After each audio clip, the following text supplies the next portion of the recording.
né? Meu nome é Eduardo Schiavone Cardoso, sou professor do programa de pós-graduação em Geografia da UFSM, atualmente vice-coordenador do programa. Tá? Sou um homem de 55 anos, né? Com barba e poucos cabelos.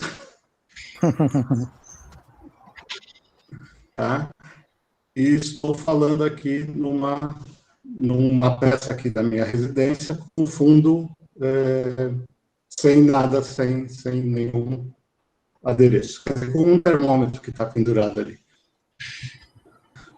Bom, então, boa tarde a todos. Em nome do Programa de Pós-Graduação em Geografia da UFSM, eu saúdo os participantes dessa mesa, professora Roseli da Silva Nascimento, professor Christian Serra e professor Wilson de Oliveira Miranda. Saúdo também os intérpretes presentes e o público em geral, que estão participando, entre discentes do PPGGEL e outras áreas. Eu parabenizo a iniciativa da doutoranda Tônia Teres Rodrigues pela organização desse evento, né, intitulado Ensino de Geografia e Inclusão Escolar, Leitura e Interpretação do Espaço Geográfico e Perspectiva. E passo de imediato a palavra para a Tuane, que vai realizar a mediação da mesa. E desejo a todos um ótimo evento, né? Uma ótima tarde para todos nós. Obrigada, professor. Então, me apresentando, eu sou a Tuane, sou doutoranda do PPGGEL, sou branca, cabelo pintado de ruivo, avermelhado, tenho 30 anos, o meu fundo, eu estou sentada numa cadeira branca, grande, que aparece bastante, e ao fundo tem uma cama, e a parede branca também. Antes de prosseguir já para os demais participantes, eu já vou apresentar, então, os professores que vão interagir conosco aqui. O primeiro é o professor Wilson de Oliveira Miranda, que possui graduação em Educação Física pela Universidade Federal de Santa Maria, mestrado em Educação e doutorado em Educação, também pela Universidade do Rio Grande do Sul, Federal do Rio Grande do Sul. Atualmente é professora adjunto de Libras e Educação de Surdos do Departamento de Educação Especial do Centro de Educação da FSM. Tem experiência na área de educação, atuando principalmente nos temas da educação de surdos, Libras, escrita de língua de sinais, cultura, identidade surda e movimento surdo.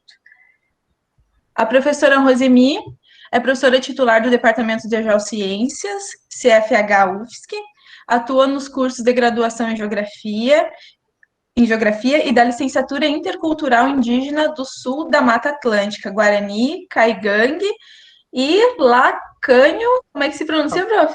Choclen-Laclanon. Choclen-Laclanon. Tá bom. E nos cursos de mestrado e doutorado do Programa de Pós-Graduação em Geografia da UFSC, assim como na pesquisa, extensão, publicação, orientação e formação continuada de professores nas temáticas de educação geográfica, cartografia escolar tátil e educação ambiental. É coordenadora do Laboratório de Cartografia Tátil Escolar, o LabTat, que já é bastante famoso, a gente já conhece bastante, e membro do grupo de pesquisa, membro dos grupos de pesquisa, ensino de geografia, formação docente e diferentes linguagens. E também pertence ao núcleo de estudos e pesquisas em ensino de geografia. Tuane, mais alguma coisa, prof? Tuane, eu vou pedir para você só falar um pouquinho mais devagar para mim conseguir fazer a interpretação, tá bom? Obrigada. Tá bom. Em que parte tu quer que eu retome, então? Não precisa? Tá. Agora, então, o Christian. O Christian é licenciado em Pedagogia pela Universidade de Santa Cruz do Sul, servidor da Universidade Federal de Santa Maria, no cargo de assistente em administração, desenvolvendo atividades no núcleo de acessibilidade da instituição desde o ano de 2014. O Christian também fez mestrado profissional em educação, e a dissertação dele se chama Cartografia Tátil, tátil, política inclusiva para estudantes com deficiência visual na educação superior. É isso, Christian? Isso aí. Fechou, então. As apresentações vão ser de 20 minutos para cada um, para que a gente consiga abrir para as perguntas depois, e assim a gente consiga dividir bem o tempo, não é? E eu acho que a gente pode começar. Normalmente, tradicionalmente começa por quem está mais longe. Então, a professora Rosemi, não sei quem fez essa tradição, mas eu sempre ouvi falar que é sempre os mais distantes que começam. Então, a professora Rosemi pode começar. É bem isso, a gente sempre faz isso também aqui no programa de pós, nas bancas, né? Então, virou um ritual e até uma forma de dar boas-vindas, né? De dar a palavra. Isso é muito gostoso, né? Gente, então, sou a professora Rosemi, já fui apresentada, né? Eu tenho cabelos aloirados, eu estou bronzeada porque eu estou de férias, mas com muita honra por esse convite de participar junto com vocês do programa de pós-graduação em Geografia da Federal de Santa Maria. É uma honra, não podia deixar de participar com vocês e com os professores que estão aqui, né? E colegas. Então, eu estou com uma blusa branca, tem gatinho desenhado na blusa, no meu fundo, eu estou numa cadeira branca, e no meu fundo é uma estante com livros e globos, que geralmente é o cenário das live Tats, né? Que a gente teve que se redescobrir, se redefinir nesse momento de pandemia no ensino remoto, né? Então, foi muito interessante que a gente alavancou a questão da educação inclusiva, que é tão importante dentro da educação, que já era para ter sido importante há muito tempo, né? Mas agora, em função da própria legislação, as conquistas sociais, está em voga. E os próprios professores, né, e professoras que sempre se preocuparam em fazer o seu melhor para que os seus alunos e suas alunas aprendessem, né, com qualidade. Então, eu agradeço muito a minha fala, assim, o convite para essa minha fala, vocês escutarem aqui, e eu vou fazer mais um bate-papo, porque é aquela situação, quando, né, começa a entrar água no barco, você tem que dar um jeito, ou você pula para nadar, ou você tenta tapar o buraco, mas você tem que salvar todos, né? Foi o que aconteceu na Universidade Federal de Santa Catarina, no curso de graduação em Geografia. Então, em 2007, nós estávamos atualizando o programa, o projeto pedagógico, ou seja, todo o currículo da Geografia da graduação. E aí nós estávamos atualizando, mas nunca pensávamos na educação inclusiva. Mas tínhamos essa preocupação por causa dos inícios, principalmente da professora Lívia de Oliveira com a cartografia, a professora Silvia Venturini, a professora Vasconcelos na USP, pensando a inclusão, pensando a cartografia tátil. Isso incomoda a gente quando a gente não trabalha com isso, né? E você vê os estudantes com lesões entrando na universidade e a gente não estando preparado, nem o material preparado, nem a formação desses professores, né? Então, isso incomodava muito eu e a professora Ruth, que também já se aposentou. Foi quando a gente, em 2000, recebemos uma ligação da Fundação Catarinense de Educação Especial, perguntando se nós fazíamos mapas adaptados para estudantes cegos, né, ou baixa visão. E nos pegou desprevenida, porque nós não trabalhávamos com a inclusão, olha só. Isso também me agoniava, porque eu sempre trabalhei com cartografia e a cartografia temática, e sempre fiz maquetes. E eu estava numa exposição em 2000 também, numa feira ambiental, com a maquete do município de Florianópolis, que tem quase 2 metros por 1,5, e um estudante cego queria ver a maquete. Eu me senti péssima, eu me senti incompetente, sabe, Christian? Porque ele queria ver a maquete. Eu falei, tudo bem, peguei a mãozinha dele e fui tateando. E a maquete é muito grande, imagina, eu fiquei bem perdida, né? Porque não tinha textura. E ele me reclamou, como não tem textura? Não tinha textura de nada, só tinha pintura, só visual. E aí comecei a despertar, opa, tem alguma coisa errada. E aí, no mesmo momento que a Fundação ligou para a gente, e aí a professora Ruth disse assim, olha, eu acho que está na hora de pensarmos. Então, ela criou um projeto sobre os mapas, ou seja, como esses mapas são feitos, a questão da comunicação, a grafia tátil, e daí a gente não parou mais.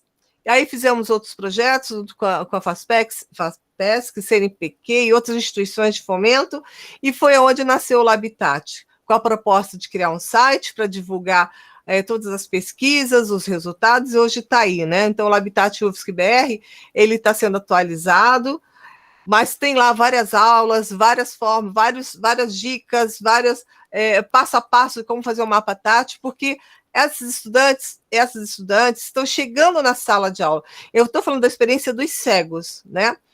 Porque foi a experiência que nós tivemos. E quando foi em 2007, como eu voltei, né, do início da minha fala, a gente criou a disciplina de cartografia escolar, começando também a pensar a cartografia tátil, pensar a inclusão. Mas a gente também não trabalhava essa questão das outras lesões, das outras deficiências. Eu não gosto de usar muito a palavra deficiência, né? Eu gosto mais lesionado, gosto muito da Débora Diniz, que ela fala isso, né? A pessoa só tem uma lesão, ela não é deficiente, muito pelo contrário. Então, o Labitat nasceu justamente nessa enxurrada de necessidade de ensinar e aprender ao mesmo tempo. Mas quando foi em 2011, entrou no nosso curso de graduação a Sabrina. A Sabrina é uma estudante cega, ela nasceu, né, com cegueira. E aí, como é que nós íamos fazer? Já tínhamos a experiência do Labitat, né? Ele foi instituído fisicamente em 2006. Então, já tínhamos uma experiência com a educação básica, né? Já tínhamos alguma experiência. Mas na educação superior, não. Então, a Sabrina nos permitiu a mergulhar nessa questão de pensar a inclusão para uma estudante cega. Eu era coordenadora de graduação na época, a gente como se fosse uma tutora, né? Mas assim que terminasse minha gestão, eu teria que passar para o colega a tutoria. Eu falei assim, não, eu vou ficar com a Sabrina até ela se formar, tanto é que ela está fazendo mestrado agora, ela está sendo orientada por um colega meu e eu com orientação.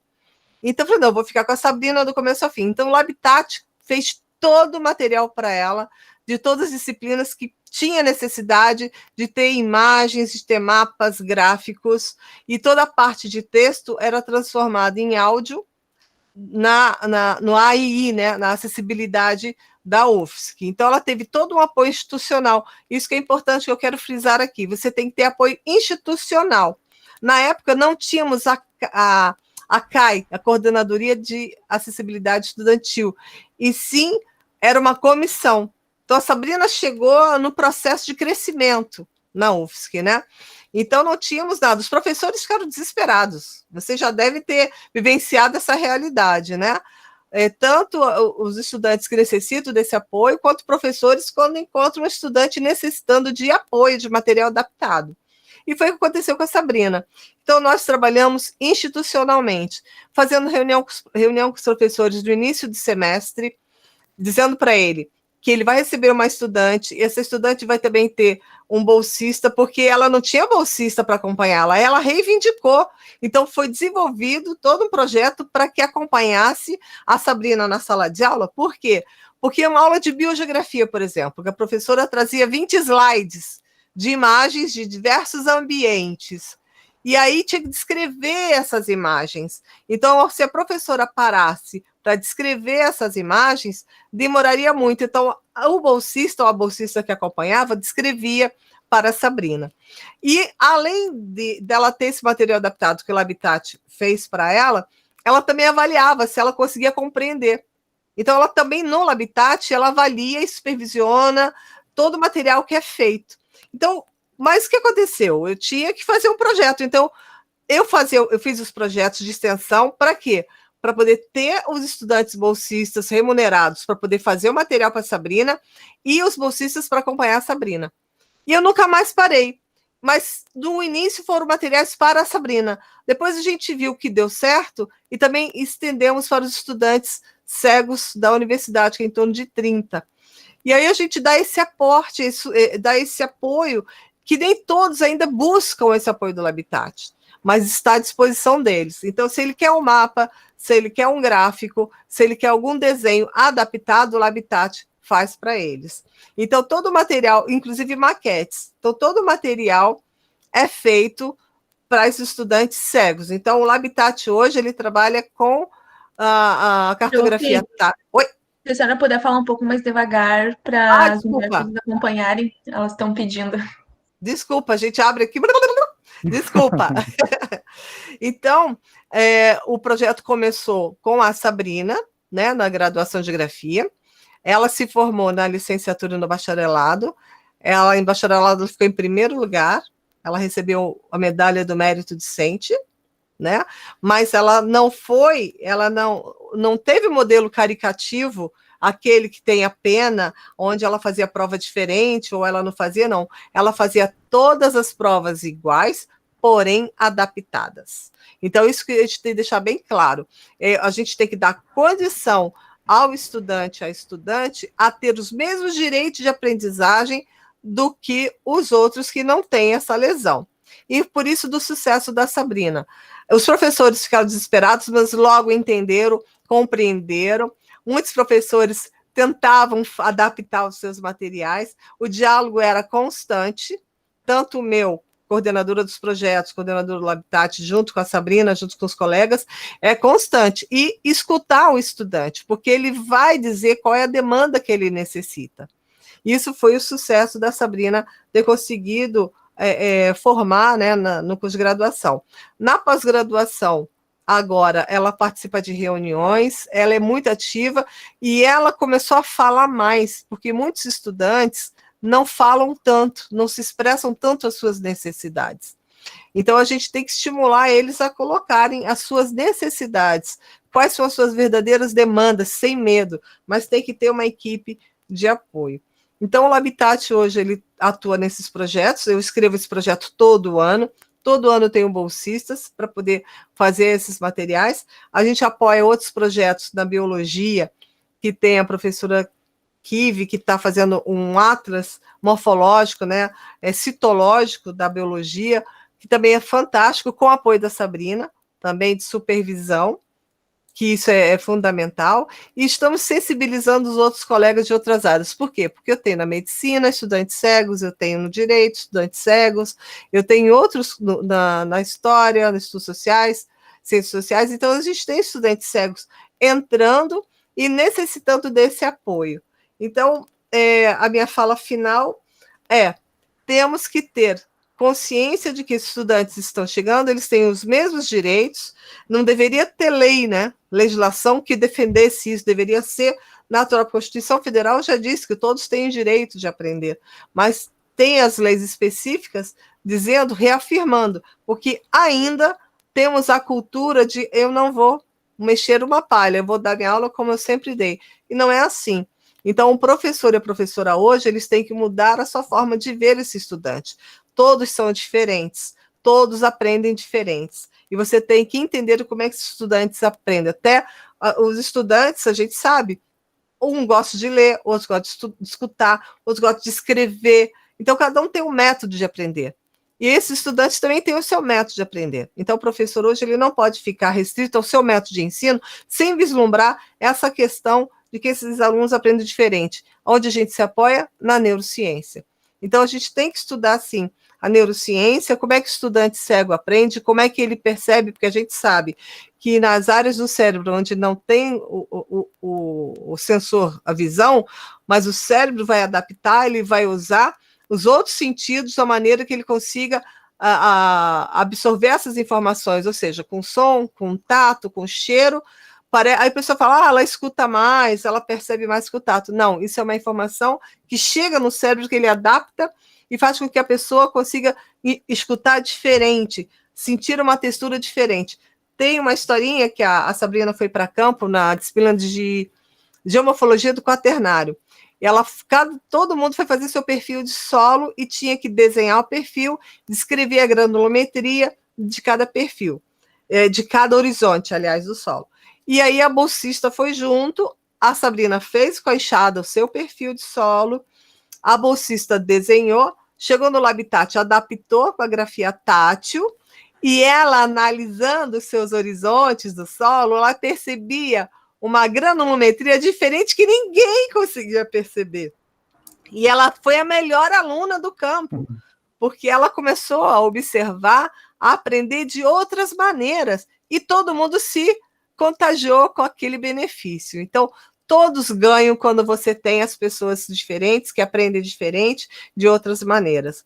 Então, a inclusão está aí, não podemos fechar os olhos para isso, ela tem que ser de todas as disciplinas, não disciplina específica, como no meu caso da cartografia escolar, mas toda disciplina tem que chamar atenção para prestar atenção de que esse aluno que a gente está formando, que vai ser um professor, que ele tem que estar preparado. Então, a gente tem que entender quem são esses estudantes que estão chegando, o transtorno do espectro autista, né, os autistas, está vindo bastante, a gente tem que compreender, geralmente são muito inteligentes, a gente tem que compreender como é que eles aprendem a relação com a família ajuda muito, os estudantes são cegos, são surdos, têm alguma deficiência intelectual, qual é o potencial de aprendizado. Então, as nossas experiências estão deixando a gente muito mais tranquilo em falar em função dessa aproximação com os familiares, com os colegas de trabalho, com a gestão do colégio, a gestão das universidades,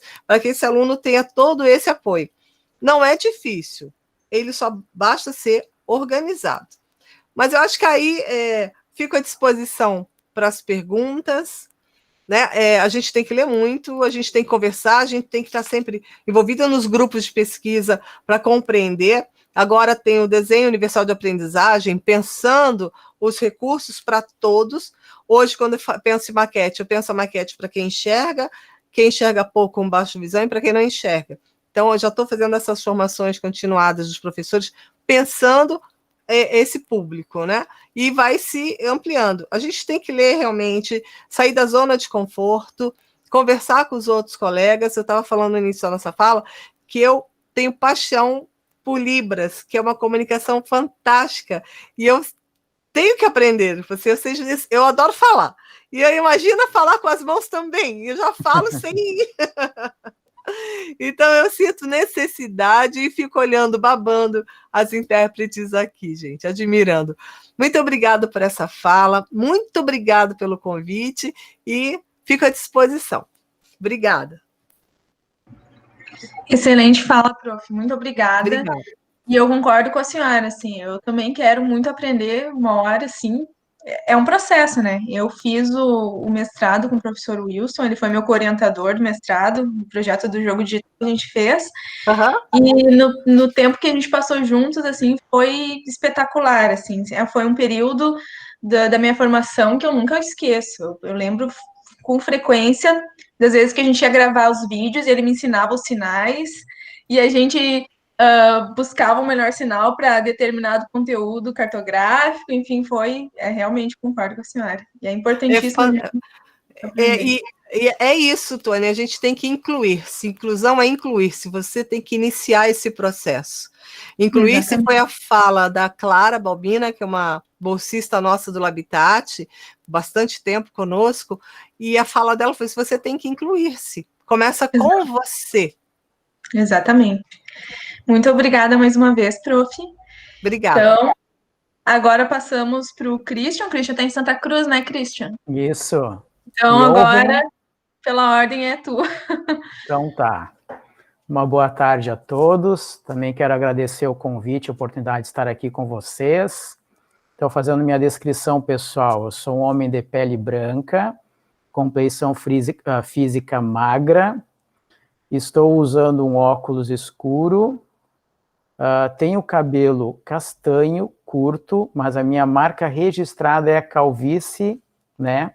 Tanto é que meu sinal em Libras, batizado pelo professor Jefferson, foi justamente esse, a mão espalmada na parte superior da cabeça, justamente marcando a parte careca da cabeça, né, do cabelo. Eu estou vestindo uma camisa polo, cinza, com ponto cinza mais claro, a gola é cinza também, a gola polo. No meu ouvido direito, minha orelha direita, à esquerda de vocês, desculpa, gente, o celular falando ao mesmo tempo.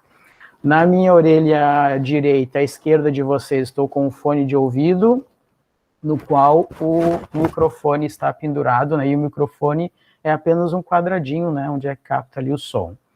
Eu estou na sala de casa, tá? Sentado aqui numa cadeira de escritório, e ao meu fundo, então, tem um sofá de 2 lugares e após uma televisão em cima de um rack e do lado uma estante com aparelho de som, né? E as paredes aqui são claras, né? Com uma janela que é à minha direita, à esquerda de vocês, mas creio que não apareça. Estou em Santa Cruz do Sul porque agora estou atuando aqui na Justiça Eleitoral, no cartório eleitoral, né? Mas continuo com um vínculo com a FSM e fico muito honrado em poder participar desses projetos que eu gosto por demais e me identifico e dediquei a minha carreira a isso, né? Eu perdi a visão aos 19 anos de idade em decorrência do diabetes, então eu não sou um caso de pessoa que não tenha registros visuais tradicionais, né? Eu, embora já faça 25 anos que não enxergue nada, perdi totalmente a visão, nem mesmo claridade eu percebo, eu resgato constantemente imagens, né, visuais luminosas do tempo que eu enxerguei. Embora muitas dessas imagens eu não consiga ter a exatidão, a construção imagética perfeita se eu não tiver uma boa descrição ou algum elemento tátil que me permita fazer essa exploração, essa identificação pormenorizada, né? Então, eu fiz então um mestrado na UFSM entre 2016 e 2018, e antes disso eu trabalhei 15 anos aqui na Universidade de Santa Cruz do Sul. Me identificava muito com a política, as políticas de inclusão das pessoas com deficiência, com audiodescrição, conselhos municipais de pessoas com deficiência, associações, né? Trabalhei algum tempo na biblioteca, então me identificava muito com Braille, com o livro falado e assim por diante.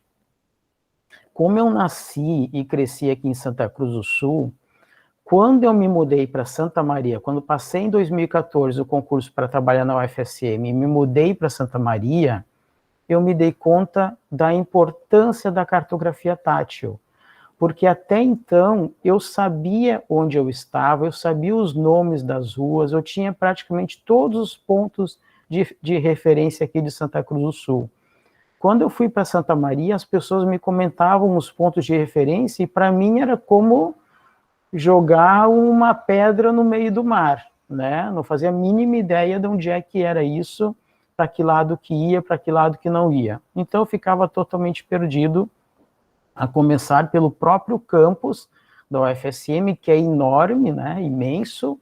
Aqui em Santa Cruz do Sul, na Unisc, eu caminhava por todo o campus, mas o campus é muito menor ao de Santa Maria, né? E o trânsito também não é tão intenso quanto aí. Então eu via, assim, a necessidade de conseguir, eu tinha um desespero em conseguir ter um chão, de ver onde é que eu estava, né? Então, antes mesmo de passar no mestrado, na seleção, eu já procurava a todo instante métodos, meios de me localizar. O primeiro meio, obviamente, foi com a minha família, que me acompanhou por 2 semanas em Santa Maria, me dando os principais pontos de referência, desde o meu apartamento até a minha rua, padaria, mercado, rodoviária, né, e ponto de ônibus, onde eu pegava o ônibus interno da universidade, que me levava até o prédio 67, onde fica o núcleo de acessibilidade, que era onde eu atuava. Esse ônibus interno foi outro instrumento, foi outro meio muito interessante para mim de construção imagética do campus, porque ele fazia sempre o mesmo circuito, e os motoristas, depois de um tempo, já se habituaram, né? Eu sempre perguntava, que ponto é esse? Agora que a gente passou aqui nesse quebra-mola, o que tem aqui? Agora que nós dobramos aqui à direita, o que tem? Então, dia após dia, eles iam me informando, dizendo o que é que tinha, e eu ia construindo o campus. A professora Silvia Pavão, que era coordenadora do Núcleo de Acessibilidade, depois tornou-se coordenadora da CAED, e que foi minha orientadora no mestrado, ela aceitou a proposta de fazermos um mapa tátil do campus. Não tínhamos ainda nada nessa área, assim, ainda não temos, né, e provavelmente será muito difícil termos em vista dos cortes cada vez maiores de recursos das universidades federais, né, infelizmente, lamentavelmente, mas ela propôs, então, de fazermos um mapa tátil artesanal, com EVA, com etiquetas em braille, né. Uma bolsista dedicou uma carga horária da semana para isso, e ela buscou recortar cada prédio no seu formato, né, original. E, para mim, eu acho isso muito interessante. A fachada dos prédios sempre foi uma referência muito importante para a questão, para que eu pudesse encaixar dentro dos pontos cardeais.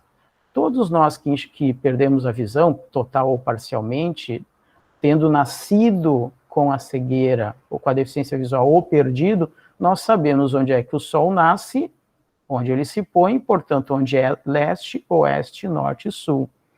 Isso, para mim, sempre me pareceu muito interessante, por exemplo, saber que, por exemplo, a fachada do prédio da reitoria fica para norte.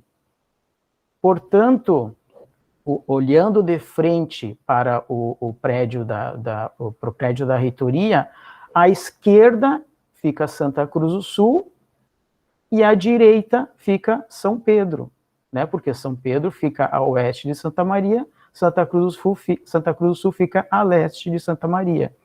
Então, a partir dali, eu conseguia ir encaixando cada prédio, cada localização em seu ponto, em seu local, virado para o lado certo, de modo que eu conseguisse formar essa imagem.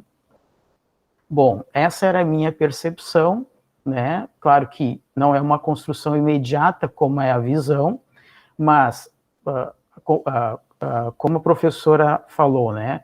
As pessoas com deficiência visual enxergam também, não há a menor dúvida disso, né? Mesmo as pessoas que nasceram com a cegueira, elas enxergam. Qual é que é o problema? Qual é que é o limite da sociedade? O limite da sociedade é que ela fica restrita à visão dos olhos. Então, isso que a professora Rosemi trouxe, de que nós temos outros modos de aprendizagem, outros modos de ver, é o que eu também defendo muito em relação à visão que a pessoa com deficiência visual tem a partir dos sentidos remanescentes. Nós podemos ver pelo tato, nós podemos ver pela audição, podemos ver até pelo olfato, até pela degustação. Então, tudo isso forma imagens, construções que nós podemos, né, ver melhor tudo o que está à nossa volta e construir, então, percepções, aprendizagem e assim por diante. Esse foi o objetivo da minha pesquisa, né, que eu tentei, né, inclusive o título é Cartografia Tátil, Política Inclusiva para Estudantes com Deficiência Visual na Educação Superior. Então, eu entrevistei 6 estudantes dos 10 que cursavam a universidade na época, né, estudantes com cegueira e baixa visão, para tentar fazer... O objetivo principal da minha dissertação era construir uma norma técnica para a construção para a cartografia tátil, e para a construção de elementos para mapas, maquetes, pictogramas e assim por diante. Quando eu comecei, lembra, Tuane, lá em 2016, foi de 2016 a 2018 o mestrado, eu conheci então o professor Cassol, fui lá conhecê-los, foi onde nós nos conhecemos, né, Tuane?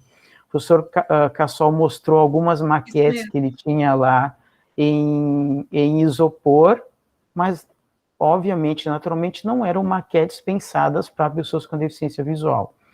O professor Cassol me levou até o professor Schuch, atual vice-reitor da universidade, na época, diretor do Centro de Tecnologia. Eu não sabia, mas ele me levou lá porque no saguão do Centro de Tecnologia tinha uma maquete do CT, né, do Centro de Tecnologia. E eu fiquei encantado, embora não fosse adaptado, mas especialmente encantado e emocionado quando eu tateei o prédio principal do CT. Por que é que eu fiquei emocionado? porque em 1994, eu não me lembro agora se foi no começo de 1994, final de 1993, quando eu ainda enxergava, eu fiz vestibular na UFSM, né? Adolescente ainda mais perdido, que, né, vindo do interior aqui de Santa Cruz do Sul e tal, fui sozinho para lá e tal. E quando eu entrei no campus e eu olho para a minha direita, o prédio que curiosamente me chamou a atenção naquela época foi o prédio do CT. Quando eu tateei, eu perdi a visão em 1996, portanto 2 anos depois, e quando eu tateei aquele prédio em 2016, quer dizer, 22 anos depois, eu lembrei daquele prédio.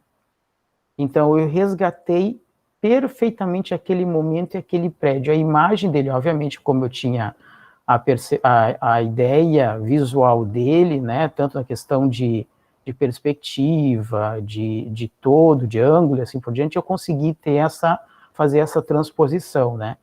E ali eu vi como, de fato, a cartografia tátil pode sim levar, e leva, de fato, muita informação para pessoas com deficiência visual também. A gente pode dizer, como se diz da audiodescrição, que a cartografia tátil e a audiodescrição é uma forma de supremacia do sentido visual sobre os outros sentidos. Talvez sim, ou até mesmo provavelmente sim. Mas a gente também não pode ignorar que nós temos a maior parte da população, eu creio que em torno de 92%, 93% da população que enxerga, e não há como querer que esse sentido visual seja desprezado. O que nós queremos é que todos os outros sentidos sejam valorizados também. Então, a pessoa com deficiência visual, para ela ser incluída dentro desse mundo imagético a partir do sentido visual, o sentido dos olhos, ela tem que ter acesso a essas percepções visuais, né, imagéticas do sentido visual, né? Mas claro que, por exemplo, para uma pessoa com cegueira congênita, essa transposição que eu fiz de uma maquete ali, onde um prédio de, sei lá, aquele ali tinha 10, 15 centímetros de altura por 30, 40 centímetros de largura, é muito difícil para um prédio que tem 15, 20 metros de altura para 50, 60 metros de largura, né? Inclusive, acho bem interessante, acho que até a professora Rosemi, a professora Ruth, eu vi alguma coisa dos estudos delas a esse respeito de como uma pessoa com cegueira congênita tem essa dificuldade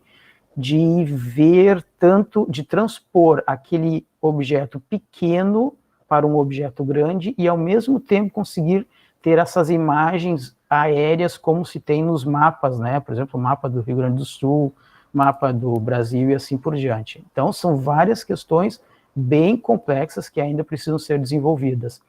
Mas também é verdade que a maior parte das pessoas com deficiência visual nasce com a visão e perde depois, né, que nós chamamos de cegueira ou baixa visão adquiridas. Então, elas têm essa percepção visual e, de imediato, são beneficiadas com a cartografia tátil. Em relação à norma técnica, não cheguei lá, sou bem sincero. Por quê? Porque eu fiz toda uma construção, toda uma caminhada desde o início das políticas públicas, de onde surgiram, né, por que é que elas são importantes, e entrando nessa mesma lógica, fazer materiais adaptados, fazer né, audiodescrição, mapas táteis, pictogramas em relevo, maquetes com cores contrastantes ou etiquetas em braille, né, escritas em braille, assim por diante, não é favor, não é caridade, não é assistencialismo.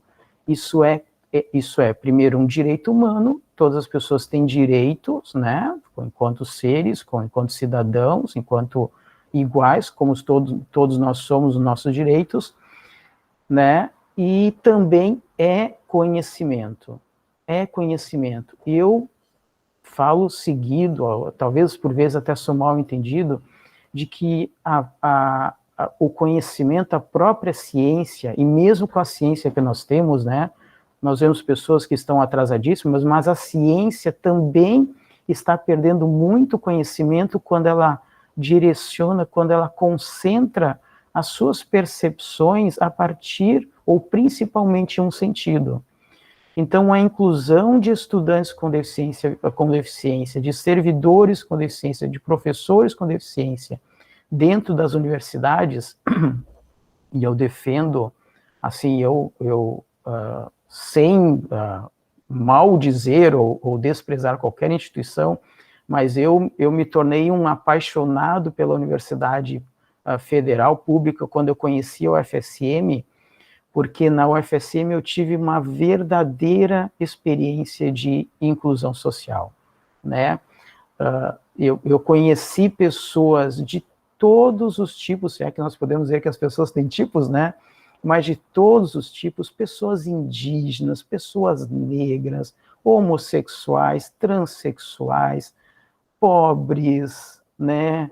De outros estados, até de outros países, enfim, pessoas de todos, defendendo seus pontos de vista, tomando voz, tendo orgulho de serem quem eram, né?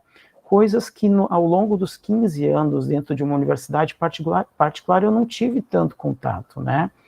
Eu lembro em especial de um encantamento muito grande que eu tive em relação à inclusão indígena, né? Que aqui em Santa Cruz do Sul, nós tínhamos uma pró-reitora de extensão que defendia muito, mas o máximo que nós conseguíamos é trazer alguns indígenas para irem até o centro de convivência vender seus artesanatos. Na UFSM nós temos vários estudantes indígenas que eu tive contato muito frequente por estar ali na CAED, né, ali junto com o Núcleo de Ações Inclusivas, Étnico-Raciais, a professora Rosane, e também que tem ali a Casa do Estudante Indígena. Então, gente, isso é uma riqueza, é uma beleza tão grande, essa diversidade que nós temos, e as pessoas com deficiência, elas também levam essa riqueza, essa beleza, para dentro da universidade, permitindo que se veja por outras formas. Olha, gente, o que é uma pessoa com cegueira congênita, de nascença, caminhando apenas com o uso de uma bengala, sozinha, né? Claro que nós temos que tomar muito cuidado com a questão da superação, né? Para que a pessoa, então é só dar uma bengala para a pessoa que ela vai caminhar sozinha. Eu sou exemplo vivo disso, que eu caí por aí, tropecei em laje quebrada, em buraco, em bueiro aberto, e bati a cabeça em orelhão, e assim por diante, não tem mais conta, perdi o número, né? Nós precisamos, a superação, a palavra superação, quer dizer que, então, a sociedade não precisa fazer nada, a pessoa com deficiência visual que se vire. E o que nós defendemos é justamente a acessibilidade, né? A acessibilidade no sentido de que todos os espaços, todos os recursos, todas as atitudes sejam acessíveis, inclusivas, e, portanto, que a sociedade faça o seu papel de tornar acessíveis também os seus recursos de aprendizagem, no caso, voltando, então, à cartografia tátil que eu defendi, né? E, inclusive, né, na minha dissertação, também até levanto a possibilidade de se criar 2 cargos, né, ou um cargo com 2 profissionais distintos que eu nomeei, né, o cartógrafo tátil. E o cartógrafo tátil sempre trabalhando, os cartógrafos táteis sempre trabalhando em duplas. Um cartógrafo tátil que enxerga e o outro cartógrafo tátil com deficiência visual. Na mesma lógica da audiodescrição. O audiodescritor roteirista, que é o profissional que enxerga, e o audiodescritor consultor, que é o profissional que não enxerga ou enxerga pouco, que faz a conferência do roteiro. No caso, o cartógrafo tátil com deficiência visual, ele vai revisar aquele recurso tátil, aquela maquete, aquele mapa, aquele pictograma, aquela miniatura, e vai dizer, olha, aqui estou conseguindo entender, aqui não estou conseguindo entender, aqui forma uma imagem, aqui não forma uma imagem, assim por diante. A Tuane vai controlando minha hora, porque, né, meu tempo, porque senão eu vou... Sim, né? tem mais 3 minutos. Tá. Quase. Na UFSM, dentro dessa atual situação econômica, né, que está cada vez mais crítica, as universidades públicas sofrendo e sendo desrespeitadas, assim por diante, nós tentamos, até o final de 2019, eu creio que agora continue ainda, embora a pandemia tenha desacelerado muito, mas criar um espaço dentro da Biblioteca Central, não específico para a cartografia tátil, mas reunindo todos esses materiais adaptados, livros em braille, livros em libras, impressora braille, scanner, e assim por diante, né, para expor ali materiais que nós já tivéssemos, né, por exemplo, imagens tradicionais da UFSM, que nós temos já audiodescritas, nós temos um programa muito interessante ali o Retalhos da Memória, que nós temos mais de 200 fotografias históricas da UFSM audiodescritas. Então, escolher algumas mais importantes, fazer quadros, colocar ali com audiodescrição em relevo, em braille e ampliado, e assim por diante, e também colocar alguns materiais já da cartografia tátil, porque nós já temos algumas pesquisas e alguns materiais já feitos, né, em relevo, né, da cartografia tátil, para serem colocados ali como material a ser usado e também como estímulo a outros estudantes para que pesquisem nessa área também.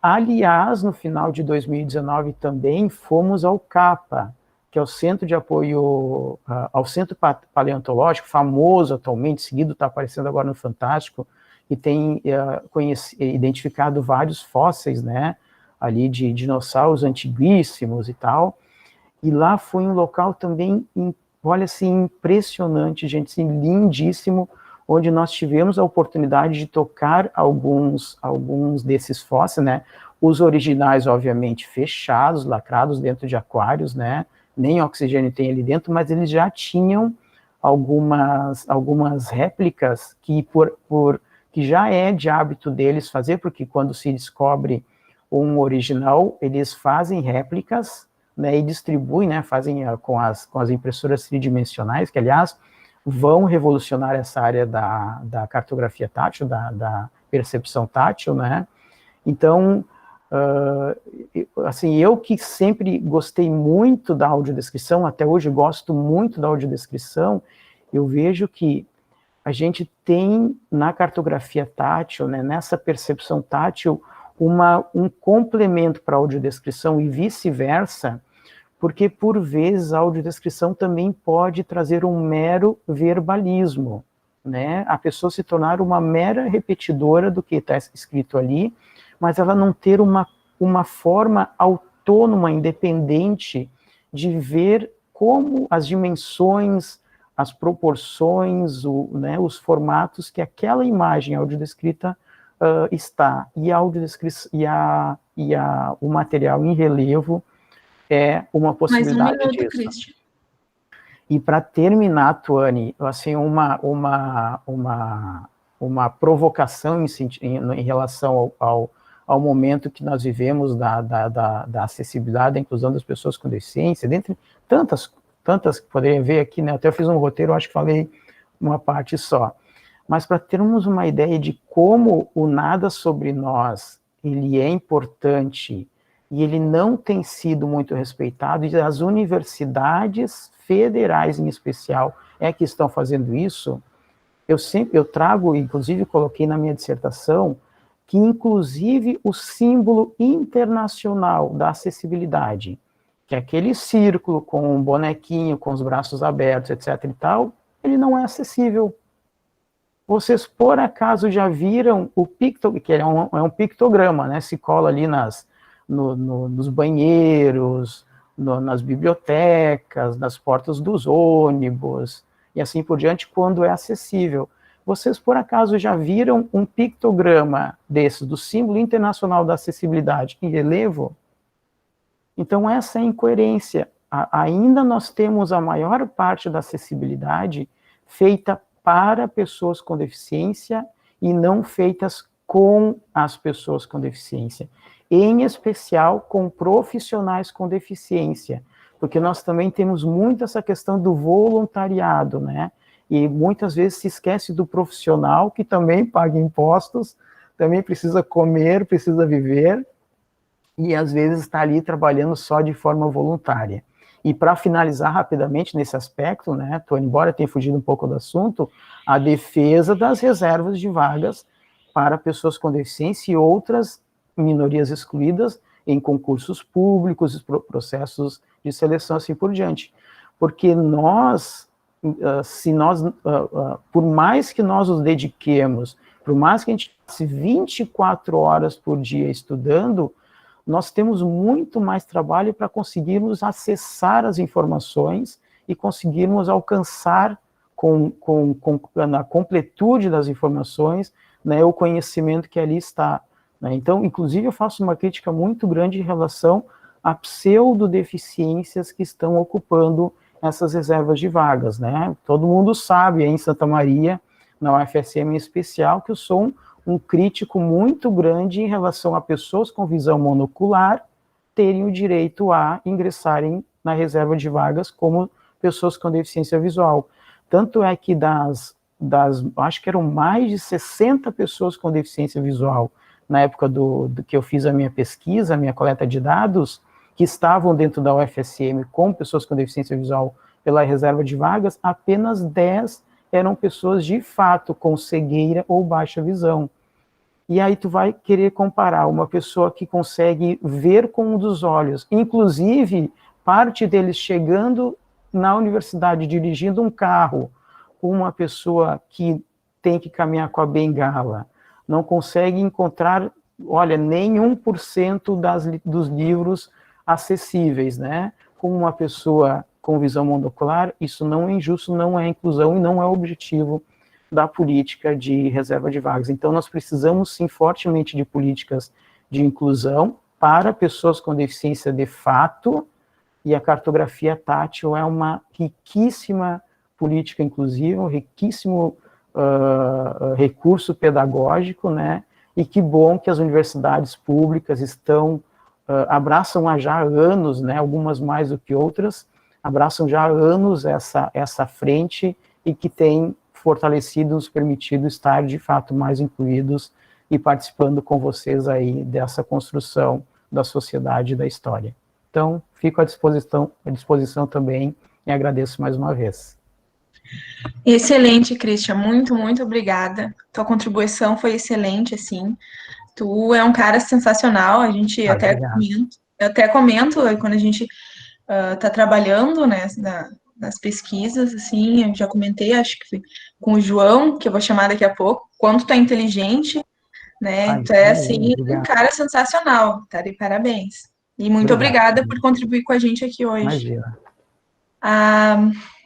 Bom, eu gostaria de consertar uma falta gravíssima que eu cometi, que quando eu falei do professor Wilson, quando ele foi meu co-orientador, eu esqueci de mencionar outros atores bastante importantes no meu mestrado, que foi o professor Jefferson, que me acolheu no COSER, me ajudou muito, assim, foi sensacional. E a professora Márcia, que eu não sei se ela está aqui ainda, mas ela estava online, a professora Márcia da Lasta, e a professora Gilda também, eu fiz uma pesquisa de extensão ano passado, ano retrasado, agora não tenho certeza, e a professora Gilda também me ajudou bastante, então eu gostaria de agradecer a todos, especialmente o COSER, né, o COSER que é um grande espaço, assim, de conhecimento e de aprendizagem. Bom, consertada a minha falha, então agora eu gostaria já, aproveitando que eu vi que a professora Rosine cumprimentou o João, e o João, assim, ele tá trabalhando com maquetes, e como é que eu posso dizer? Ele tá conseguindo bastante reconhecimento, assim, porque as maquetes dele são sensacionais, então, acho que ele e o Christian já se conhecem também, a professora Rosemi, Então, eu vou pedir para o João abrir rapidinho a câmera para dar um oi para eles e, se puder, falar rapidinho também das maquetes, assim, João. Oi, Tuane, pessoal aí, professora Rosemi, Christian. Oi, Na verdade, tudo bem? Te agradecer agora te vendo. Ele enviou essas maquetes do Rio Grande do Sul e Santa Catarina. Muito obrigada, eu estou encantada com o material que você está desenvolvendo. Parabéns. Agradeço o retorno, assim, fico feliz.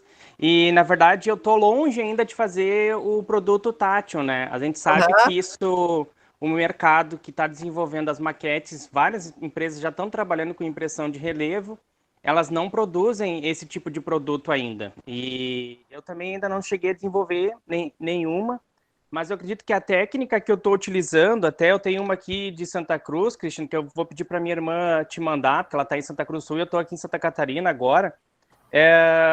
Ela foi umas experiências que a gente está fazendo com a impressão 3D. E hoje a impressora 3D ela está acessível. Eu não preciso comprar, eu não tenho impressora 3D, mas eu uso o serviço de umas 4 empresas por aí. Ótimo. Eu acho mais interessante até porque o trabalho de configuração dessas impressoras, o custo, e se erra, dá muito retrabalho ainda. É interessante a terceirização disso. Mas o que eu gostaria de aproveitar a oportunidade, assim? Eu acho que a universidade, como ela pode ajudar bastante? Ela pode trabalhar em conjunto com as pessoas que têm deficiência visual. Isso já acontece na UFSC. A gente não teve essa experiência aí na UFSM, mas eu, conhecendo o Christian, poderia buscar ele também para tentar desenvolver algo parecido. Fazer no computador e logo realizar a prototipagem. Logo replicar ela em impressão 3D e identificar algumas configurações que possam passar de volta para o computador e deixar disponível isso na internet. Exemplo que eu achei bem legal, assim, que não foi com a comunidade deficiente visual, mas foi com o pessoal que trabalha em 3D, me solicitaram um produto que seria uma maquete de relevo do Brasil inteiro. Por curiosidade, eles queriam imprimir. E daí, nesse produto, eu apliquei um pouco de suavidade no relevo, né? Porque a superfície de relevo ela é muito irregular quando ela é replicada em miniaturas, né? Não dá para manter proporcional isso, ela tem que ter muita coisa que tem que ser removida. E, por incrível que pareça, eu imprimi só uma versão. Aqui eu peguei um pedacinho do Rio Grande do Sul, tá? Ele não tem todos os detalhes que o Rio Grande do Sul tem. E já foi impresso 173 por essa comunidade. Pelo Brasil inteiro o pessoal vai imprimindo, mas não é para deficiente visual ainda. São pessoas que têm impressora e estão querendo ter o mapa do Brasil. Então, nisso eu vi que a gente pode ampliar o uso desses produtos. A gente pode fazer com que os modelos que a gente está desenvolvendo no computador sejam distribuídos e replicados. Hoje, o que eu faço é usar essas ferramentas para criar o que a gente chama de geoproduto. Aqui eu estou um modelo novo de Santa Catarina, professora. Ele ainda tem aquilo que a gente falou de não ficar com muito exagero vertical a partir de determinadas cotas e tal. E essa ideia do geoproduto, ela caminha tanto para quem é deficiente visual, como para quem não é deficiente visual. Dá para chegar num produto que tu possa estar comercializando, oferecendo nas escolas. Ele pode ser um produto que pode ser replicado por vacuumform, que hoje é replicado muito com material em braille, né, para deficiente visual. Os mapas táteis, eles também são já replicados assim. E unir essas duas ferramentas para criar um produto que seja comercializado. Tuane, eu agradeço aí pelo espaço, e Christian, Rosemi também, obrigado aí a todos que estão assistindo, e fico à disposição, tá? Porque isso é produzido pelo computador, essa parte de processamento ela é fácil. O que eu volto a repetir, o que é difícil é tu criar um instrumento, isso eu aprendi com a professora Rosemi, é criar um instrumento que seja de leitura tátil. Ele não é tão simples assim. Hoje é fácil pegar o relevo e imprimir, mas tornar ele legível assim pelo tato ainda é difícil, e isso precisa se usar da expertise que já tem na UFSC e fazer alguns experimentos aí com outras localidades. E João... Se me permite, é só o que o João trouxe, é muito importante a questão do exagero que ele falou, a questão da escala, porque todo mapa ele tem aceitação de erro, né? Ele tem seu erro, porque o mapa ele não é real, é uma representação do espaço terrestre, né? de uma porção desse espaço. E quando você vai transformar aquele bidimensional, que é o mapa topográfico, é necessário você ter as curvas de nível dizendo as altitudes, de acordo com a escala. Quando você vai fazer o inverso, porque você saiu do modelo tridimensional da realidade e foi para o bidimensional, para o mapa topográfico. A maquete sai do modelo topográfico bidimensional para o tridimensional. Ou seja, você já carrega erros e você agora tem que pensar como eu vou exagerar na escala vertical, para você também não ter um terreno suave, que você não consiga perceber o relevo, ou você exagera demais, que parece que são os Alpes suíços, né? Então, esse é o desafio que tem na hora de construir a maquete, que você tem que trabalhar qual exagero, porque não tem regra, tem o bom senso, quando eu sempre falo, porque dependendo da morfologia do terreno, se ele é muito dobrado, se ele tem muitas diferenças, você tem que pensar de que forma que você vai representá-lo. Então, você tem que entender que informação que você quer que chegue. Por exemplo, eu fiz uma maquete de uma planície onde eu tive que trabalhar de metro em metro para mostrar que a água cai por gravidade. Eu não poderia usar o exagero de 10 e 10 metros, porque não ia ser perceptível. Então, quem constrói a maquete tem que levar essa informação para a impressora 3D também. Então, não é difícil, você bota lá e ele faz, mas qual o exagero? Qual o bom senso que foi utilizado na construção? Levando para a questão da cartografia tátil, você tem uma outra variável, que é a generalização cartográfica. Qual é a necessidade que esse estudante, a estudante tem de ler, ou toda pessoa cega tem a necessidade de ler? Se eu for falar do meandro do rio, esse rio está reto. Então, você tem que ver qual é a informação geográfica. Então, eu vou mais além, sabe, professor Christian? Eu falo que é uma informação geocartográfica, não só a questão do cartógrafo. Então, a gente está muito mais na questão geocartográfica, porque a informação geográfica ela é fundamental na hora da representação. Então, se eu tenho uma escala, o caso que o João apresentou do Rio Grande do Sul, mas eu quero mostrar o meandro de um rio, eu tenho que fazer com que esse meandro apareça. Então, eu vou ter que dar uma generalização, eu tenho que trazer a informação para que aquela informação geográfica realmente seja lida de uma forma tátil, até o baixa visão, com cores contrastantes, né? Mas eu acho que uma live só falando sobre isso ia ser bem interessante, né? Sim, a gente tem que montar uma só para falar, abordar esse tema que tem bastante... Obrigada pela oportunidade. Né? Fala em maquete, já me coça os... Sim. Professora Roseni, tem a questão também de como colocar algum sinal de identificação daquele ponto. Por exemplo, onde fica Santa Cruz do Sul, onde fica Santa Maria, onde fica Porto Alegre. Sim. Colocar um número em braille que seja, o braille tem uma dimensão de 3,7 milímetros de largura por 7,3 milímetros de altura. Sim. Ou melhor, 7,4 por 4,7. Da cela braille, né? Da cela braille, né? E para um número em braille, embora pudesse colocar letras também, né, já seriam 2 celas, né? Número e sinal de 1. Isso ocupa um espaço imenso dentro né? Então, isso... E além do que os caracteres ampliados também, né? Essa da norma técnica, ela é fundamental. É o que a gente tem no Habitat pensando essa padronização da cartografia tátil. Não necessariamente você coloca o Oceano Atlântico em braille. Se você colocar o oceano O maiúsculo, tem mais uma cela para dizer que é maiúsculo. E aí a gente está trabalhando com simbologia, para poder diminuir a quantidade de caracteres, porque dificulta demais a leitura. Demais. Né? Faz então, as legendas depois ao lado, né? Fica mais simples, ela fica mais limpa, e a identificação é fundamental de se colocar a capital, mas sempre uma informação, a gente geralmente gosta de usar a letra, né? Minúsculo, porque é só um caractere. Fica mais fácil para a leitura em braille. E você a gente monta uma live, prof, para a gente falar só de maquetes, aí a gente discute bastante. A gente precisa passar, eu não quero interromper, tá ótima discussão, mas a gente precisa passar para o professor Wilson, e porque as intérpretes cansam também, né?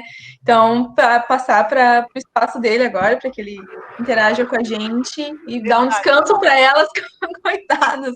É que falou em maquete, meus olhinhos brilharam. Sim, sim. Dá para ver, assim, a gente percebe que elas estão bem cansadas, viu, Christian? Já, a gente percebe, assim, que elas estão exaustas já. Então, vamos passar para o professor Wilson, tá bom? Professor, é com o senhor agora.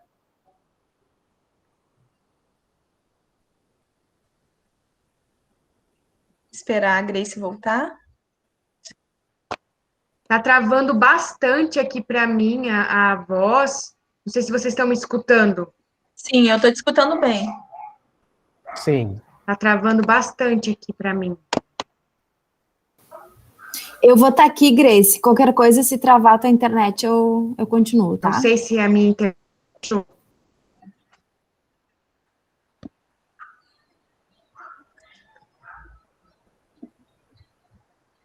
A Velha tá travando bastante, que eu não sei se é a minha internet. Vocês estão me ouvindo? Sim, estamos te ouvindo. Tenta começar aí, que qualquer coisa eu continuo. O vídeo está causando problemas com a sua rede.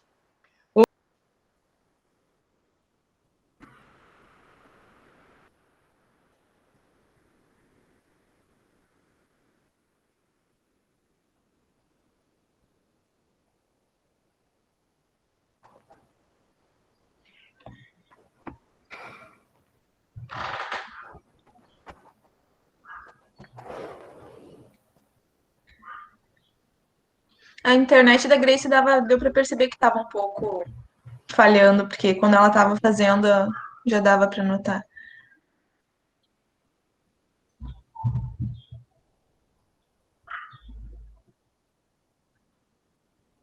Vai seguir contigo, Ravelli? Vamos ver se a Grace... Eu vi que ela entrou, né, de novo, porque... Oi, vocês estão me ouvindo? Sim. Tá, vamos lá, então.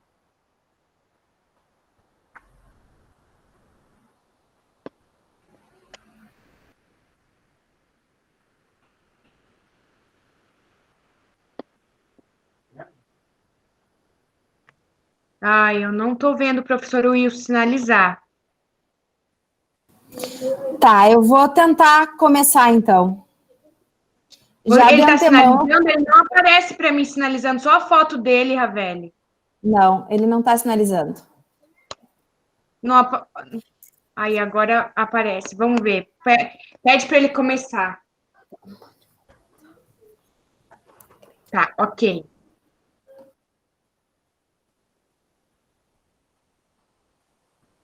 Tem que ir mais perto lá do roteador? Qual outro? Tá, vamos começar então.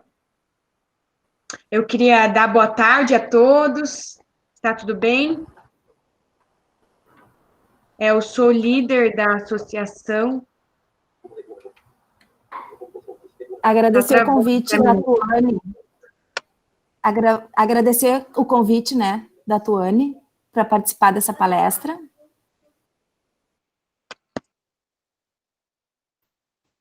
Eu sou professora, né, de Libras. Eu sou surdo.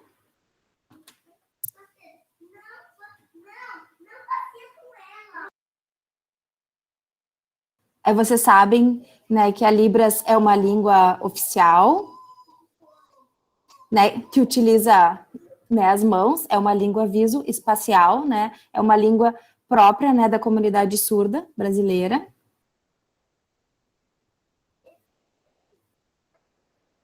Então, eu vim aqui, né, para fazer essa palestra, né, sobre o ensino, né, de geografia e inclusão escolar. Pode deixar, Ravelli. A geografia, então, e a Libras são diferentes. Por quê? Porque no passado, quando nós sinalizávamos ali a disciplina de Libras, que nós conversamos ali com a Tuane, que a Tuane está participando ali, que ela aprendeu a disciplina de Libras. Então, um dia nós estávamos trabalhando junto, então eu fui apresentar ali um jogo para eles em Libras, né? Uma didática ali do jogo em Libras, com os alunos, cada um tinha que apresentar. Então, a Tuane, com muita vontade, curiosa, interesse ali em fazer esse jogo, na sala. Então, ela se formou e depois ela fez mestrado, pediu para que eu acompanhasse como orientador dela do mestrado, mas eu não sou o professor, então eu ajudei ele, aconselhando ela no mestrado, porque eu não sou professor da pós-graduação, né? Então, eu fui ali co-orientador dela. Então, eu aceitei, e nós dois trabalhamos na escola de surdos, lá no COSER, como estágio na educação especial, com o doutor médico, com o doutor saúde, ai, Ravel, me ajuda. O nome não é da escola, Reinaldo Fernando Coser. O nome não é da escola, é uma escola estadual de educação especial. Tá, obrigada. Então, o tema que nós trabalhamos nesse jogo didático. Esse jogo didático. Libras, também imagens para o desenvolvimento, que o projeto era a proposta dela, né, desse jogo. Mas eu quero, primeiramente, explicar a minha vida, né, o meu crescimento, a minha infância, como que foi nessa comunicação com a minha família, né? Eu sou surdo, nasci surdo, também tenho mais 2 irmãos surdos, nós 3 somos surdos na família. Um homem, 2 homens e uma mulher. Tenho mais 4 irmãos ouvintes. Todos, ao todo, somos em 7 irmãos.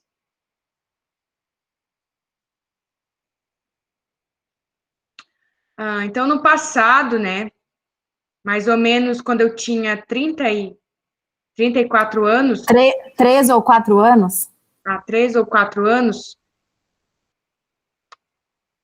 eu percebi que os meus irmãos, eles, né, conversavam e nós não conseguíamos entender, então nós participávamos das brincadeiras com meus irmãos mais velhos, que são ouvintes, nos excluíam e a gente não entendia porque tinha o grupo dos irmãos, né, ia brincar com os ouvintes na rua, então eles nos excluíam e a gente ficava na cadeira sentado ali, o pai e a mãe juntos, sempre cuidando de nós para que nós não brigássemos. Então, eles perceberam que nós éramos surdos, e que nós éramos diferentes. Então, nós ficávamos sentados, calmos, e criávamos sinais entre nós para que nós pudéssemos se comunicar dentro de casa. Inventávamos sinais para conseguir na comunicação entre nós 3. E o meu pai e minha mãe víamos que o jeito que nós se comunicávamos, pensávamos, nossa, vocês são deficientes, ficavam assustados e que tinha algo diferente conosco. Então, meu pai e minha mãe, preocupados, foram atrás de médico para explicar, claro, o que havia conosco, para se matricular numa escola. Então, nós começarmos a ter aprendizado, né? Então, o médico falou, não me lembro o nome, acho que é César, Oséias. Coser. Ele falou sobre a escola, é isso, né, Ravel? Falou sobre a escola. Não, mas o nome, né, do médico é Coser. Tá, entendi. Isso. O nome da escola é Dr. Reinaldo Fernando Coser, Escola Estadual de Educação Especial. Eu entendi como que meus filhos vão se comunicar dessa forma diferente, com sinais, como? O médico, sim, aconselhou meu pai e minha mãe porque o meu pai e a mãe proibiram que nós sinalizássemos, queria que nós falássemos, e não queria proibir a gente de sinalizar em casa, queria que a gente lesse português, escrevesse e falasse. Então, o médico achou que era melhor, o médico que deu a dica, né, Ravel? Que era melhor que os pais não, que esse... Tá, Então, nós começamos a participar das primeiras aulas ali da escola. Nós achamos tinha um professor muito brabo, inclusive bem chato, ali em Camobi. Uhum. A escola... Era o internato em Camobi. Ah, tá. E um internato de ouvintes, né, que eles começaram a participar.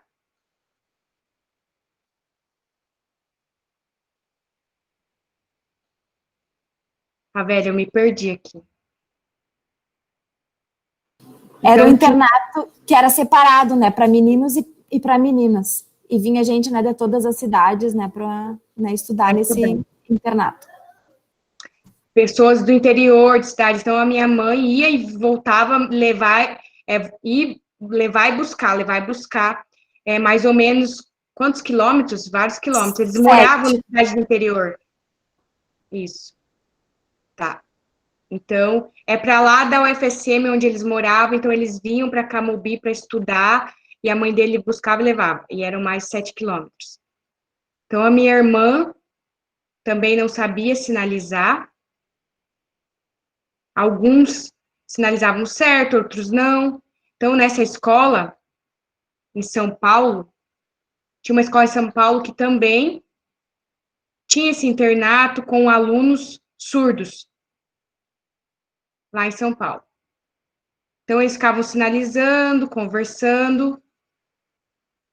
Tereza, essa escola já foi fechada pela crise naquele momento, então essa escola foi fechada. Porque era uma escola bilíngue naquele momento que havia em São Paulo e ela foi fechada. Uma das escolas que havia naquela época. Depois, mais ou menos de 3 a 4 anos, dentro dessa escola, eu fui para outra escola, não em Camobi. Eu não entendi o nome da escola, Ravel. Olavo Bilac. Eu saí, né, do internato e fui para o Olavo Bilac. Tá. Numa sala especial. Era uma escola de ouvintes e eu estava participando na inclusão, numa sala especial. Então, tinha médico, aquele médico COSA que eu havia falado, ele participava dessa escola, dessa sala especial. Então, eu nasci em 1960. Foi junto quando a Universidade Federal, né, de Santa Maria foi fundada também, né, no mesmo ano que eu nasci. Então, eu comecei, esse médico, esse doutor, eu comecei a participar de otorrino, indo no fono, no otorrino, também participei de fono, no início. Essa sala especial que eu estava falando, que tinha o professor ali que ficava escrevendo, para a gente aprender a ler, a escrever, e também usava o método oralista. Também nessa sala especial, método oralista. Então, nós tínhamos que aprender a treinar a fala e a escrita em português. Esse era o método naquele momento. Não tinha Libras, não tinha língua de sinais, nada de sinal. Não tinha cultura surda aqui em Santa Maria. Zero, não tinha nada. Então, nessa sala especial, com alguns grupos, tinha o grupo algumas deficiências. Nessa sala também tinha com deficiência intelectual. Tinha uma sala para cada tipo de deficiência, né? E daí, nessa sala que eu estudava, tinha a sala que eu ia lá para treinar o método oralista, aprender a falar, copiar o modelo de ouvinte, copiar o modelo igual de ouvinte, tentar falar, copiar as palavras. Os professores a comunidade da escola era bem rígida e obrigava com que nós aprendêssemos a falar. Teve o Congresso de Milão em 1980, né, que proibiu a Libras. Então, era só a utilização, né, do método oral. E antes desse congresso, tinha professor surdo, professor sinalizava, professor tinha acesso ao mestrado, tudo por meio da língua de sinais. Depois desse congresso, foi proibido tudo isso nas escolas. Então, eu cresci, junto com o Jefferson também, né, meu irmão que está aqui na live, Cícero Barreto. Cícero Escola Barreto. Cícero Barreto. Uhum, foi onde eles cresceram, onde eles sempre estudaram. Depois de um ano, nós mudamos para outra escola. Doutor? Duque de Caxias. Duque de Caxias. Também tinha uma sala de recurso que nós dois participávamos, nessa sala de recurso. Lá também tinha uma escola de recurso, uma sala de recurso para os surdos que estavam matriculados na escola. Então, tinha a professora que ela percebeu que eu sabia mais do que os outros alunos surdos. É isso? Então, a professora fazia algumas perguntas e eu percebia que na sala de quando eu ia na sala da inclusão, ela percebeu que eu sabia, então ela queria que eu ficasse na sala junto com os ouvintes, acostumar a andar com os ouvintes, lá na sala de inclusão. Então, ela pegava e tirava eu da sala de inclusão, colocava na sala de ouvintes. Então, eu cresci estudando nessa escola. Porque ela achava que eu era capaz de ficar, não só na comunidade de surdos, para mim se desenvolver.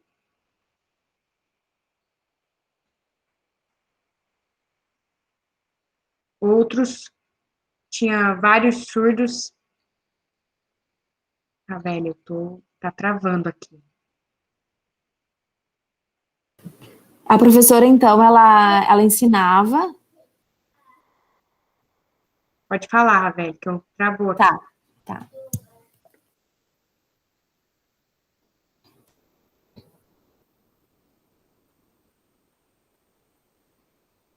O ensino de geografia.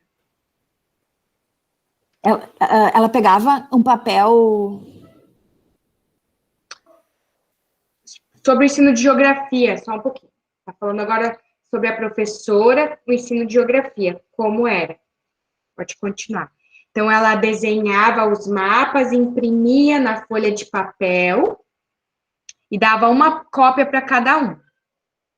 Ou fazia cartazes colados nas paredes. Então, ela sempre falava. Eu não entendia nada do que ela falava, porque eu não tinha informação nenhuma. Mas o professor falava para mim que eu escrevesse, então, para mim sentar junto com os colegas, com o colega ouvinte. Isso é triste, porque eu sentava do lado do meu colega ouvinte e copiava tudo dele, tudo que ele fazia e copiava dele. Isso foi até o ensino médio, Não tive nada de intérprete, não tive interpretação em Libras, nada, sempre na inclusão. Depois, quando eu passei para a faculdade, no curso de Educação Física, comecei a estudar também, não tinha intérprete também, não havia intérprete. Eu sofri bastante por não ter conhecimento das palavras. Mais ou menos 18, 19 anos de idade, mais ou menos, eu fui para Porto Alegre. Então, eu encontrei vários surdos e eu comecei a aprender os sinais, conviver com a comunidade surda. Então, eu fiquei admirada o quanto eles sinalizavam e eles pesquisavam e eu comecei a entender. Então, no começo eu tinha vergonha, eu achava feio, eles sinalizavam, mas depois eu acostumei. Então, eles me convidavam para ir para Porto Alegre, para conhecer a Associação de Surdos. E eu fiquei admirado que Santa Maria também não tinha escola de surdos, e lá tinha essa escola de surdos, Associação de Surdos, e o método oralista também, na escola de surdos que era utilizado, e Libras também. Intérprete, eu vi as intérpretes, eu fiquei admirado. Então, quando eu fiquei lá um tempo, depois que eu me formei em Educação Física, não tive intérprete durante todo o curso, eu criei a Associação de Surdos aqui em Santa Maria. Então, qual que era o objetivo, né, da criação também? Essa escola de surdos também tinha o objetivo de criar uma escola de surdos também. Então, eu comecei a organizar, me planejar em 2001 até 2001, até que, enfim, nós conseguimos, em 95, foi uma luta. A associação foi criada em 1985 e a escola em 2001. Isso. Então, a gente lutou, fez a documentação. Fizemos um projeto, ele ficou engavetado por um bom tempo. Em 1999, nós fizemos um congresso latino-americano, sul-americano, sobre o bilinguismo. Então, nós participamos desse movimento de educação de surdos, levamos esse projeto para o governo federal. Ai, Álvaro? Olívio, né? Na época, o governador era o Olívio Dutra. Tá. Então, eles aceitaram, assinaram o projeto, então nós conseguimos criar a escola de surdos. Lembram do Coser que eu falei antes? O que ele falou? A datilologia trava quando ele faz. Reinaldo Fernando Coser, né? Que é o nome, né, da escola. 3 escolas que eram horríveis. Por exemplo. Que ele já passou, né? O Cícero Né Barreto, o Duque Né de Caxias, né? Que não tinha nada, né, de Libras, né, de sinal. Isso era muito pobre, né? Então, eram escolas, né, que trabalhavam mais com a questão oral mesmo. Então, em 1985, né, quando foi criada a associação, que a Libras, ela se tornou, né, mais forte. Como que está a questão do tempo? Ele perguntou o tempo. Mais uns 5 minutos, tá bom, daí. Vocês estão bem? Vocês conseguem, gurias? Não, tá tranquilo. Tá tranquilo? Sim, é só que traz. Então, vou tentar resumir aqui para vocês. Então, sobre a escola, Coser, né? Doutor Reinaldo Coser, que eu acabei de mencionar antes.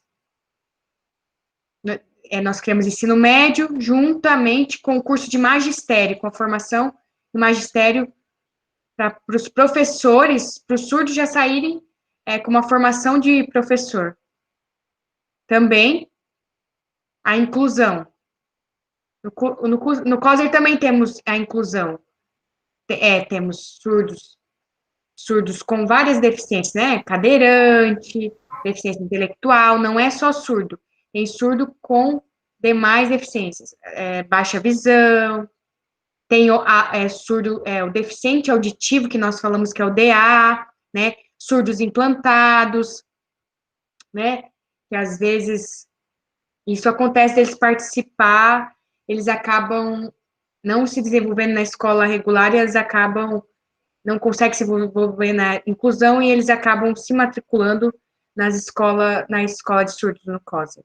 Também surdo que utiliza aparelho auditivo. Então, vou explicar ali para vocês a diferença de surdo e o DA. É isso, né, Raven? O surdo, ele é o indivíduo que participa da comunidade. Ele utiliza a língua de sinais e utiliza, né, intérprete, enquanto que a pessoa, né, com deficiência auditiva, ela tem um pouco mais, né, de audição e usa o aparelho auditivo, e ela utiliza a comunicação oral para se comunicar. Isso. Essa é a diferença.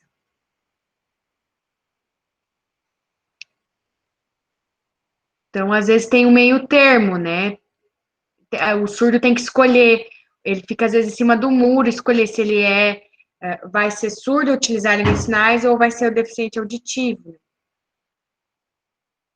Daí, geralmente, o DA, ele tem um implante coclear, e tem muito DA que também participa da comunidade surda. Na universidade temos vários DA e eles conseguem se formar, né, ter a formação, mas eles continuam utilizando a língua portuguesa como meio da comunicação. Então, o COSER é perfeito, né, para mim, ele oferece ali o sistema linguístico da língua de sinais, o professor precisa saber Libras, também todos os funcionários precisam saber Libras, todos os funcionários falam Libras, intérpretes, dentro da escola. É uma escola onde todos utilizam a Libras, né. A Tuane, quando ela me convidou para fazer essa proposta juntamente com ela na escola, sobre o tema cartografia escolar na inclusão. É isso? Jogo didático no ensino, para o ensino, e instrumento de informação. É isso, Ravel? Sobre a cartografia para os alunos surdos. Esse era o tema da proposta. Como ferramenta para alfabetização cartográfica de alunos surdos e deficientes auditivos. Então, o método que ela utilizou para o... Foi um método qualitativo.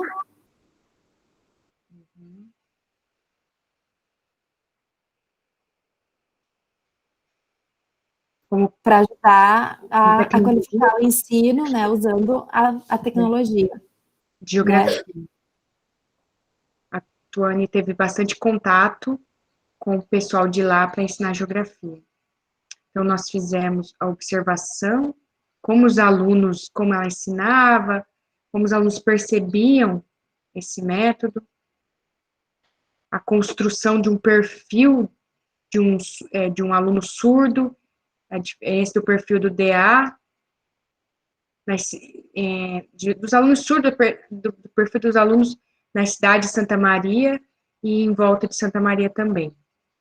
Então, eu acompanhei e orientei ali a Tuane. Nós fizemos a prática. Não entendi. A soletração eu não entendo, tá? Trava. Não. Nós temos um vídeo em Libras desses alunos. Filmamos os jogos.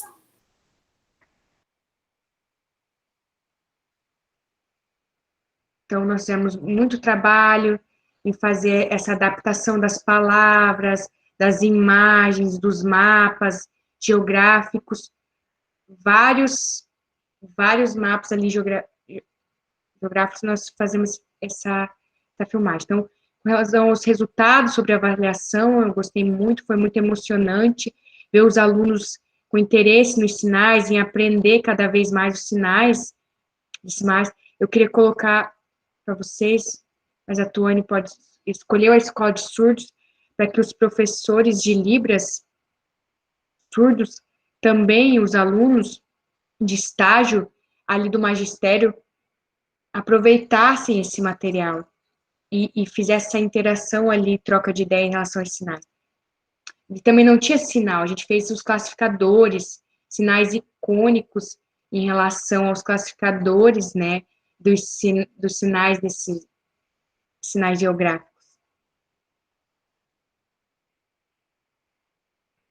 Nós tivemos uma soma muito positiva em relação a esse trabalho, foi muito positivo. Teve um incentivo para que os alunos continuassem estudando geografia, né, tivessem interesse em estudar mais geografia. Os funcionários também. Teve alguns pontos cardeais. Os cardeais norte, sul, leste, oeste. Uhum. Então, fizemos um jogo ali, um teatro de 13 minutos, também na rua, Bozano.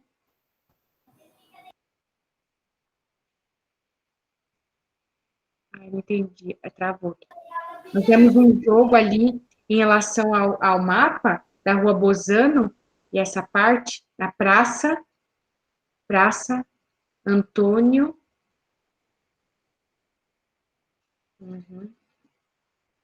Então, foi muito legal. Como que eu vejo a inclusão, né? A minha perspectiva em relação à inclusão.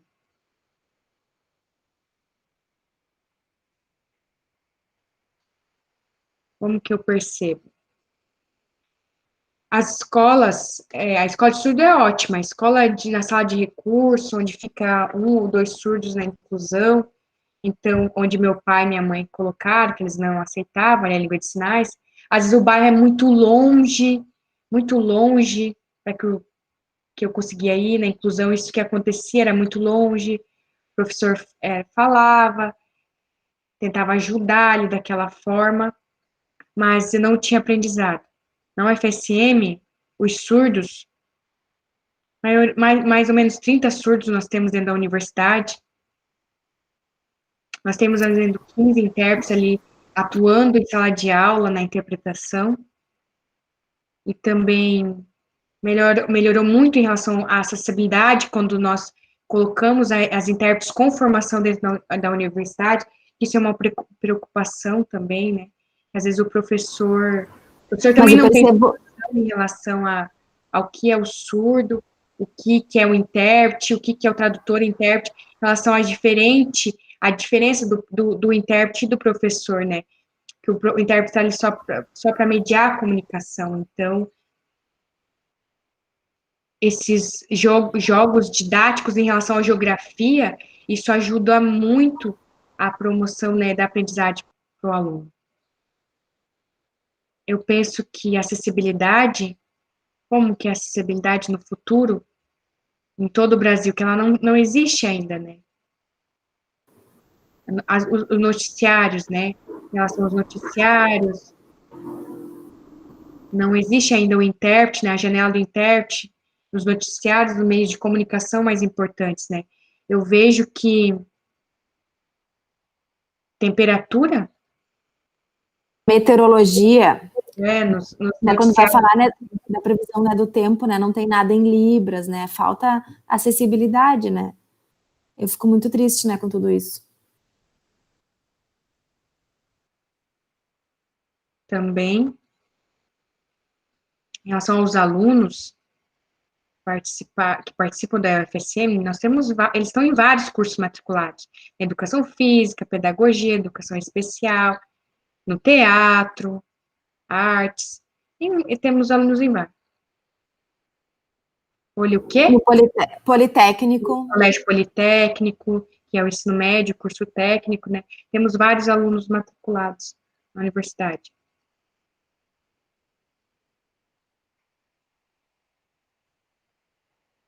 Nós temos a CAED.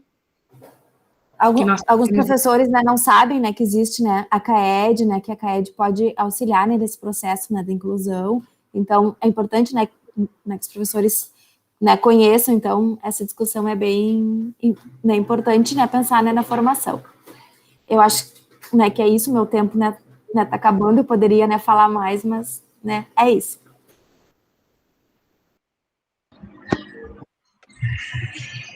Muito obrigada, professor, pela sua participação, professor Jefferson também, professor Jefferson.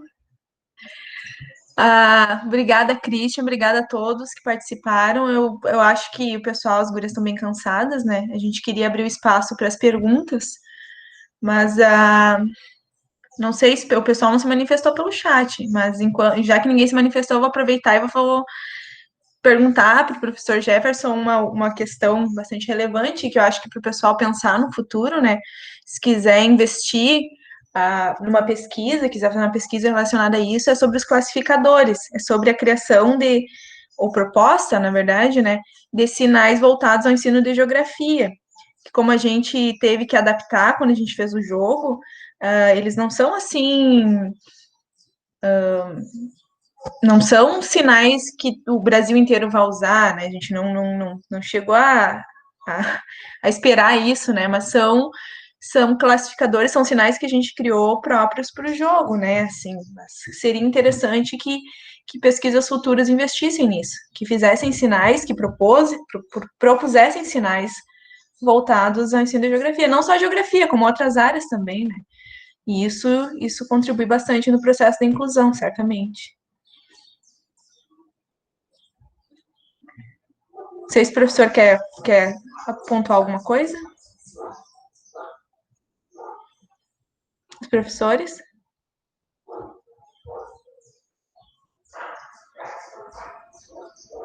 Certo? Eles estão se comunicando, Christian. Eles... O professor Jefferson vai falar. Tá, ok. A professora Rosemi tem compromisso, a gente vai precisar encerrar em breve, mas vamos para o professor Jefferson. Eu sou diretor, né, da escola. Eu sou presidente, conselheiro escolar. E eu, e na área, né, de geografia, realmente, né, tem muitas...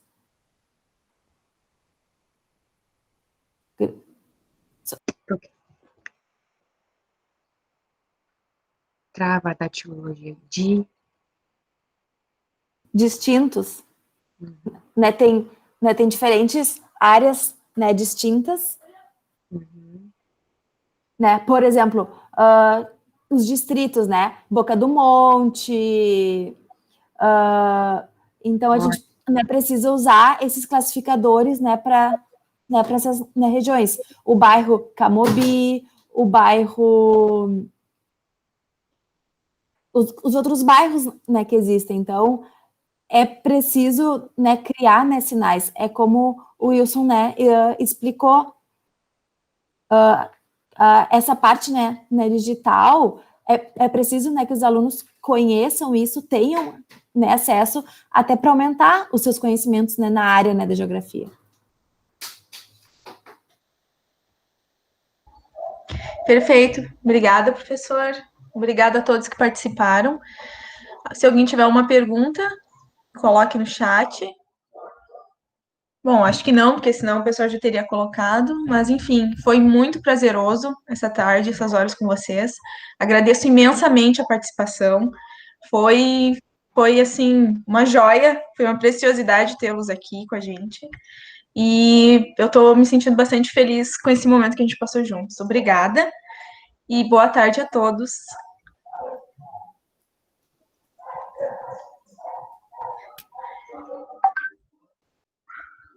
Vou esperar o pessoal sair da sala para mim poder encerrar. O Wilson está agradecendo as intérpretes. Obrigada, Maria. Obrigada muito, Ravel e Grace também.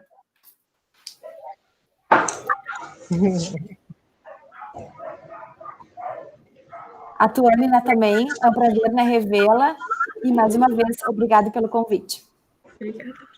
Muito obrigada, Tuane, obrigada, Christian, professor Wilson, professor Jefferson, professor Eduardo, por me convidarem. Me senti muito honrada, muito obrigada e um grande aprendizado. Precisamos nos encontrar mais vezes. Sim, com certeza. Obrigada, Christian, também. Christian já saiu? Já, né? Acho que já saiu. Obrigada.